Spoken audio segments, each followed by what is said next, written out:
Hey there, folks. Today's episode, we are coming from our wind garden, and we're going to give you a tour and explain what this is all about.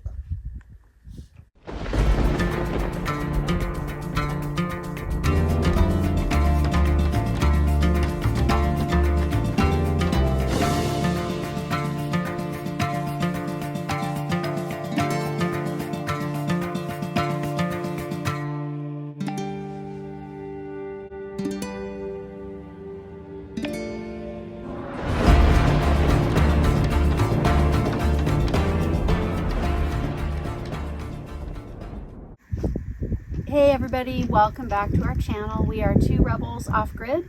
If you're new to our channel, in September last year we sold our house and sold pretty much everything we own, bought a little RV, hit the road, and came to our off-grid homestead property. Follow along, make sure and subscribe if you're not subscribed yet. We are homesteading. We're doing everything from scratch, from the ground up, and we are completely off-grid.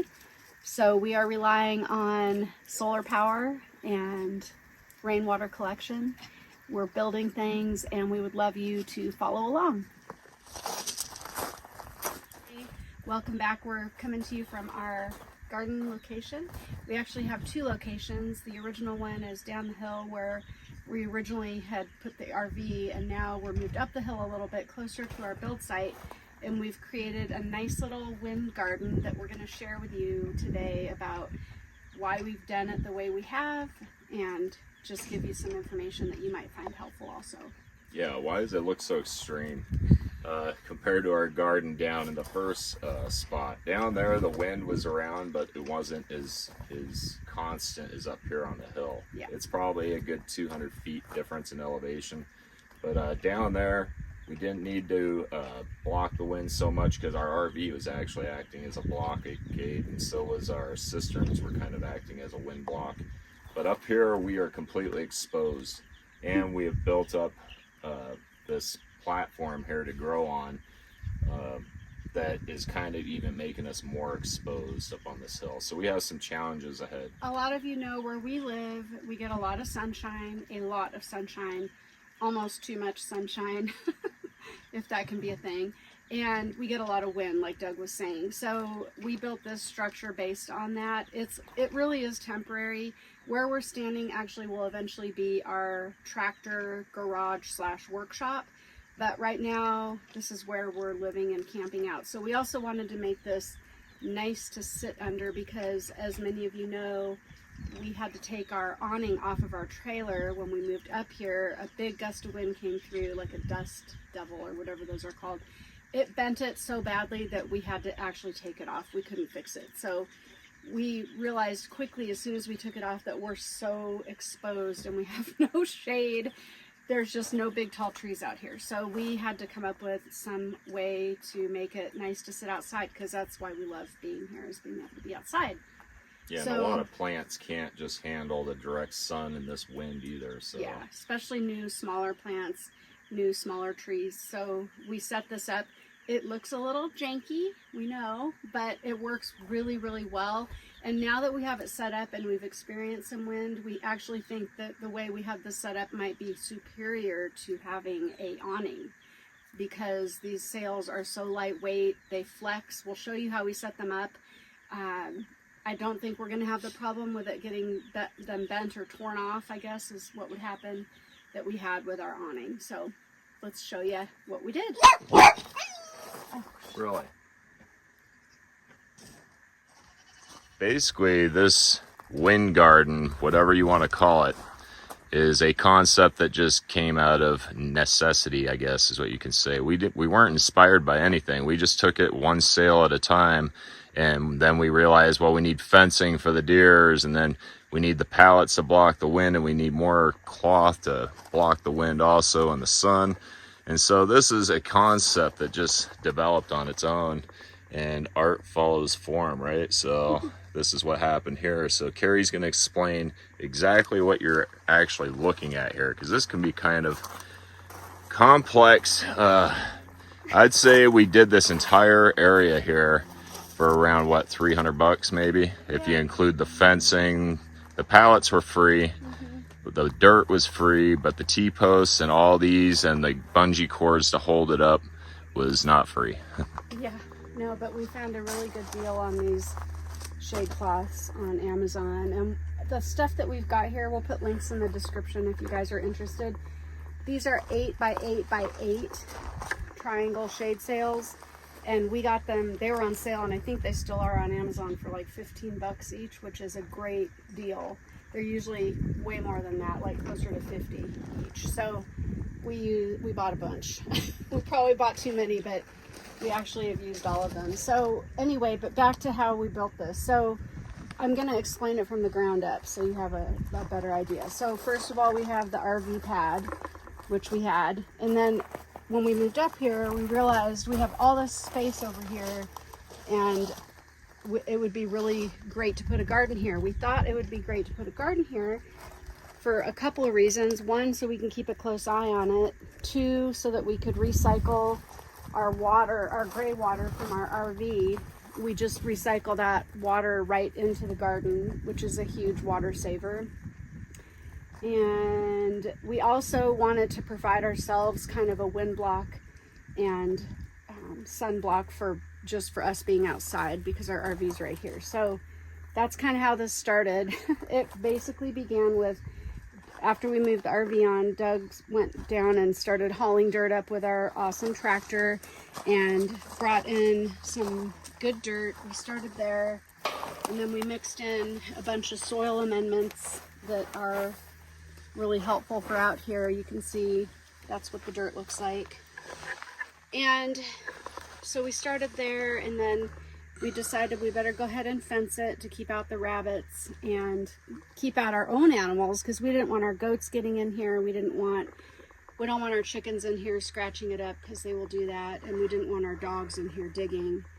So we fenced it, and then we went a little further and realized we need a little bit more wind and shade protection. So that's when we started hanging the sails here. And we got a bunch of free pallets, and we kind of used those in the most wind affected part of the garden, which is this corner right here. It'd be the southeast and southwest is our predominant wind that comes through here. Yep, so that helped actually a lot. And yesterday I was out here working, and we had some pretty good winds, and you know what? The pallets made a huge difference. We also hung some rectangular shade sails kind of around the outside, again, the southwest side, so that it would give the plants a little bit more protection from the sun and the rain. We got some hay and put that down as mulch to help retain the moisture, which is working really, really well. We did these, when we planted the trees, we put these pipes in. They're a couple feet down, and then there's holes in the bottom, so we can fill that up with water, and that encourages the root growth on the trees to go down to the water instead of coming sideways, because we want them to go more down. The other thing that we built in here, I built these and Doug helped me build these baskets, because things were eating the garden, and we weren't really sure what. We figured it was mice or pack rats or some kind of bug. And it turns out, pretty sure that it was a pack rat, and we caught it last night while we were sleeping, which is good. I'm sure there's more where they came from. And I think the baskets might help a little bit, but not sure yet. The jury's still out. Another fun piece that we added to this was some outdoor solar lighting. And these lights, we've actually had this set for almost a year. They have held up great, and they still work just fine. Again, we'll put the link in the description if you're interested. They're really inexpensive, super easy to set up, and it provides some ambient lighting at night, which is really nice. So in permaculture, which we're still doing that here, we would consider this zone 2 still. So we are bringing in these trees, and these trees need to be babied like we've been talking about all along.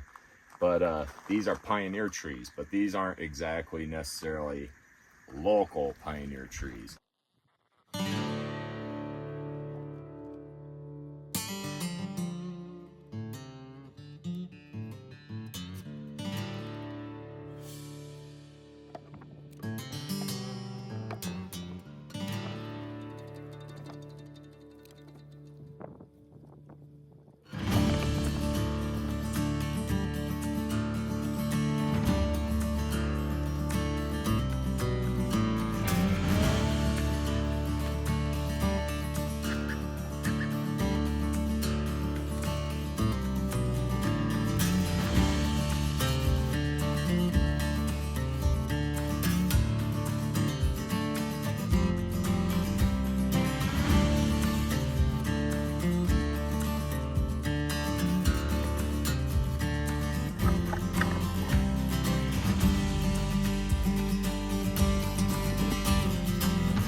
that's where in permaculture you really want to use local for your pioneer trees. Let me explain what pioneer trees are. Pioneer trees are trees that are from that area.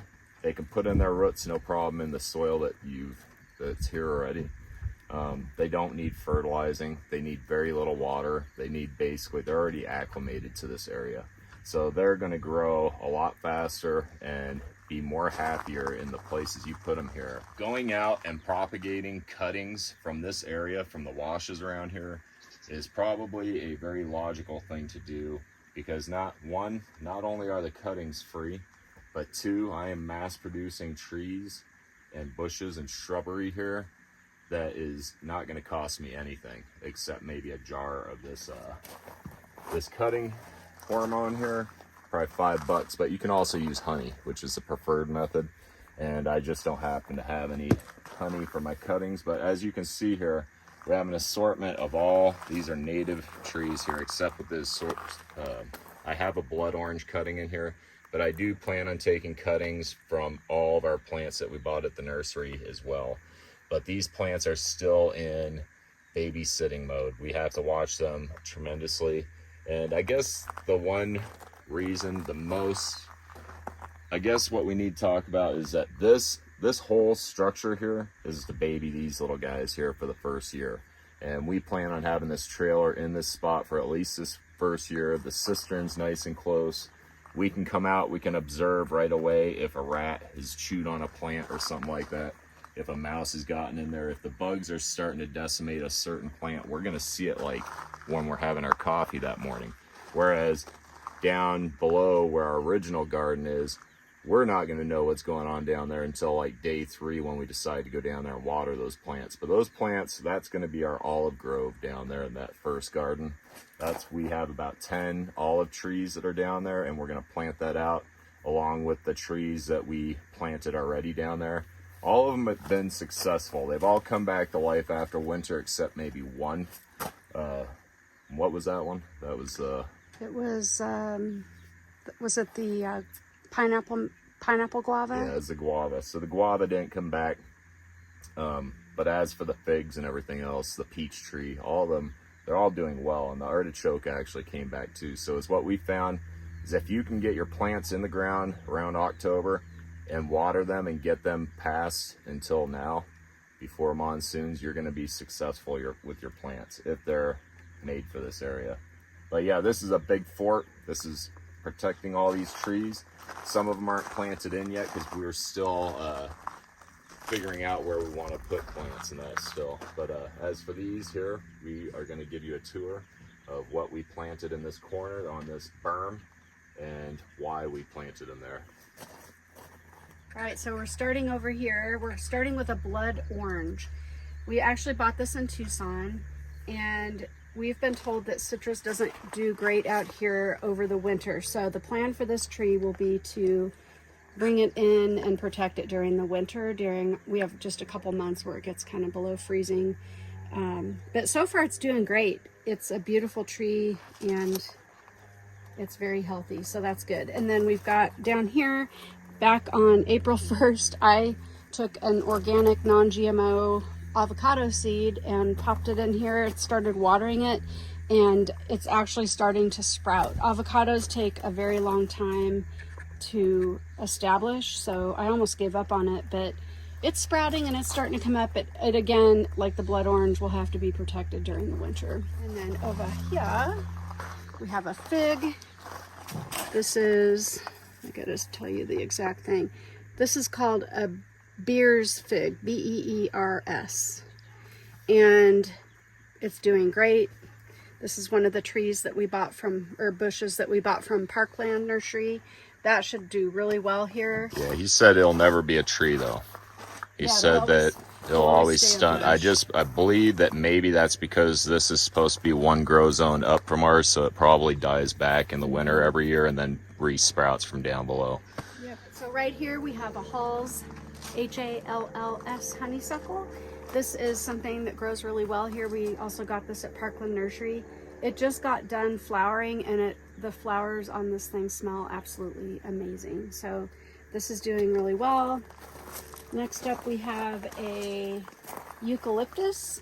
This was like in my top things that I wanted to grow because I love the smell of eucalyptus. You smell the leaves and it smells so good. And I can't remember what kind this is, but this specific kind they also sold at Parkland Nursery, and it does well here. So it did take some serious wind damage, as well as like half of these plants. Why we really got them under the shade is because of the wind damage. We had a day where we didn't water them, and we had a really good constant wind coming through, and it just about killed almost all of our plants. And we got out there and saved most of them just in time. Yep, and they're recovering. Down here, this is actually an aloe vera plant that I've had for probably 10 years. It was actually really big, and we forgot to cover it one night on a freeze, and it froze. And you can see the brown, that's all frost damage, but you can see it's coming back really nicely. So it does really well here. This is called Bloody Dock. And this is, what do you call this, Doug? It's like you go to the fancy restaurants. It's one of the dock plants, but I mean, there's like 20 different types of docks out there. But this is like, if you go to a really high-end restaurant, this might be what you see in some of your salad mix. And it's really, really nutritious, isn't it? Yeah, it's got kind of a lemony taste to it. It's doing great here. Nothing's eating it really that I can see, and it's doing really well. Next up, we have this is the Chinese elm, and that is a native. That is a native, and it grows well. It's doing great. And then here we've got, I can't remember what these are called. Those are Arizona cypress. Oh yeah, Arizona cypress. So again, these are natives. Wind blockers. Wind blockers, yeah. And when you bring trees and plants home in these pots, when you live in a warm climate, you have to water more often because it's different than having the plant in the ground. You really have to water these more often because the water evaporates a lot quicker. This is It's a mulberry. Oh, yep, this is a mulberry, and this is a red mulberry. And this is this a native plant? I'm not sure. But they do really well here, and the berries are delicious and good for you. I think this is also a mulberry, isn't it? Yeah, this is another red mulberry. And then these 1, 2, 3, 4 are, Doug can tell you what these are. I can't remember. I believe they're yews. Yeah, yews, Y-E-W-S. You'll see them in the Mediterranean. They get like 100 feet tall, and they're almost black color, and they really tall, skinny. They're beautiful, actually. Yeah. They'll really make this place look like we're in the Mediterranean minus the ocean. Yeah, minus the ocean. Well, the ocean is, I mean, it's only 4 hours away, but hey, so this is going to grow well here and will provide great wind block and also shade. They grow fast. And then as we go around, we've got, what is this? This is That's a pomegranate. Oh yeah, that's a probably wonderful pomegranate. These are wonderful pomegranates, and we're told the Parkland Nursery, he was telling us these do great here, and this is actually an up and coming crop for our area because they do so well and they're doing great. So these are nice and hardy and doing really well. Another mulberry. This is another mulberry. Mulberries grow really fast, and their root systems are very vigorous. So once you plant one of these, be careful because you probably never get it out of the ground, and it will sucker up every time you try to chop it back. So seeing that we own 35 or so acres, it doesn't really matter if this thing suckers up. But we kind of want it to. We want big mammoth trees that can do well and get their roots in very deep. Yep. Oh, this is a southern live oak. You will find these along a lot of washes. They do great. They get huge. They're great for the area, and this one's nice and healthy and doing well. Coming around the corner again, I am still obsessed with trying to grow citrus. So our third plant right here, that's actually just a seedling, but that is a lemon. It's called a Eureka lemon, and it's doing fine. I'm keeping it covered because I don't want critters to eat it yet. I want to let it get a little bigger, and that is another plant that we're going to have to bring in during the coldest parts of the winter. This is another fig. I'm not sure what kind this is. Same variety. Yeah, this is another fig. Oh, here's the tags down here. This is a Olympian fig. Oh, I guess it's different. Yeah, what kind was And the he other said neither of these will turn into trees, but our Yep. 2 figs that we have down below in the other garden, they will turn into trees. They would probably just be short trees. Yep. Because you know everything out here wants to grow low to avoid that wind. So. Yep. All right, over here I've got a sweet potato growing. I believe this is the Beauregard variety, and I've been kind of babying it. And I also have my my trashy drip system, which is a 1-gallon milk carton, and then I just poke a hole with a nail in the bottom and set it on there at night, and it drip feeds it really slowly through the night, and it's doing great. It's healthy. Nothing's eaten it yet, which is kind of surprising. And then let's go actually inside the garden.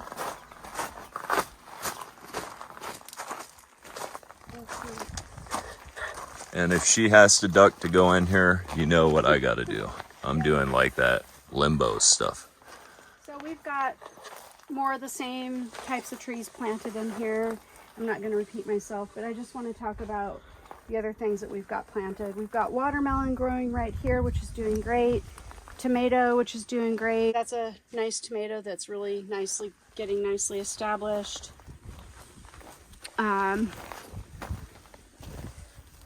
We've got, what do we have? Another tomatoes growing here.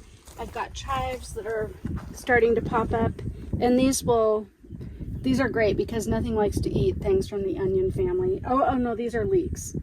These are the tall ones, leeks, and then these little guys right here are chives that I started from seed.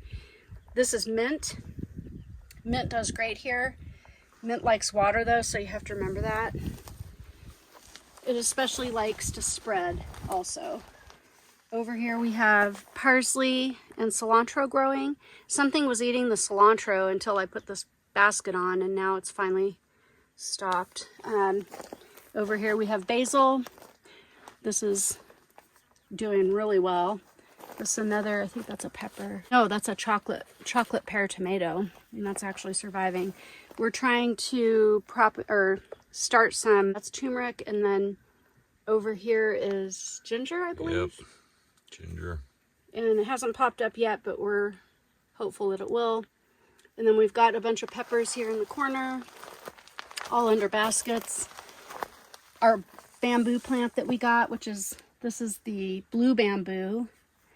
And then back behind it, there's some rosemary. Rosemary's doing great. It doesn't like to be in the direct full sun all the time. And rosemary will come back year after year if you treat it well. This is more bamboo. This is called stone bamboo. And we bought this bamboo because it grows fast and it's really good for building things. The reeds once they're bigger. And then we go over here. We've got more peppers. This is a pomegranate, I believe. Yep, this is a pomegranate that's actually in the ground, and it's doing great. It loves being in the ground. We have eggplant growing. There's one of the peppers that something ate. We've got stuff planted in the garden, and something's been eating it. I had made these kind of basket things to cover stuff, but I think rats and things like that can still crawl underneath it. Anyway, this was just a test. These are green peppers along here, and you'll see one of those is eaten down to nothing. We know it's not rabbits because we don't have rabbits up here, so we figured it's either some kind of bug or some kind of rodent. You'll see over here, I don't know what it is, but this is the third red ghost pepper that we've had that it's eaten, whatever it is eaten it down to nothing. There's just nubs left. It was that size. So something likes pepper leaves, and I think I might know what it is. I had set up a trap last night near the peppers, and I tried a new bait in it, which is ketchup. And, wait, where'd the other one go? Oh, so I caught these two little guys. I caught that guy, because, where'd the other guy go? Oh, he's back there in the corner. They're little, but look at this guy. Oh yeah. And he even is in the trap that one of us ran over it at some point, and it's a little bent, but it still worked fine. I got this big guy for perspective. This is my hand. So he's pretty good sized. He's been living the life in my garden. But he's gonna get relocated, so that life is over. And then I've got green peppers over here. And those are doing well. Something ate one of them that I didn't put a basket on. But otherwise they're doing good. Right, so we're just going to show you really quick. It's a basic system to set up one of these. Nobody showed us how to do it. We just figured that we had success with these T-posts down below. The wind would never pull one of these out. And the more of these T-posts you got in the ground, the more rigid, but it's also flexible enough that the wind actually, with wind, you don't want something too rigid or firm, because then the weakest point will always break, right? So the T-post might not break, but then your bungee would probably break if it's too rigid. So you want a little sway in your T-bar, your T-post, and then we use two different types of bungees. We had these kind, and we had the black rubber ones. The black rubber ones don't seem to last out here very long. There's a black rubber one right over there. So we're kind of going to replace them all with these fabric ones. But it's really simple. We just pretty much take these. We got the windsails that have the grommets on them, so that's really important for strength. And they have the double stitching on the edge. And that just makes it all a more stable, permanent piece of sail for us. And then from the grommets, we just run the bungee cord through the grommet holes and then attach them however we can. And we kind of navigated around the trees. The taller trees are poking out, so the tops are getting sun and the bottoms are in the shade. So basically their root is being shaded by these sailcloths, whereas their leaves are still able to get up into the sun. But real simple system, real cheap compared to going out and buying an awning or some kind of outdoor seating area that will just get blown away anyways in the sun. I just wanted you guys to analyze this video and give us your honest opinion of what you would change. Some of you guys are from here, and it doesn't really matter where you're from because gardening is kind of gardening, but every place has their own challenges. But if you could see something that would improve our garden, and go ahead and leave a comment in the bottom. Let's get this discussion going. Yeah, that would be awesome. And we would love to know also, what is your biggest gardening challenge for where you live? You don't have to tell us specifically where you live, but maybe the general area would be awesome. And how do you mitigate it? So if you could share that with us, that would be great. All right, so that's kind of all we got. If you know somebody like-minded to yourself, and if you're enjoying our videos, then I'm sure that some of your friends probably would enjoy them also. There is a share option button at the bottom down there, along next to the thumbs up button and the thumbs down button. If you hit that share button, you can actually add one of your friends and share this video via the link. And that would be great for getting these videos out and boosting our algorithm. Yeah, so thank you so much for watching today. We appreciate all of you guys and hope you enjoyed the video, and we will see you soon. Adios.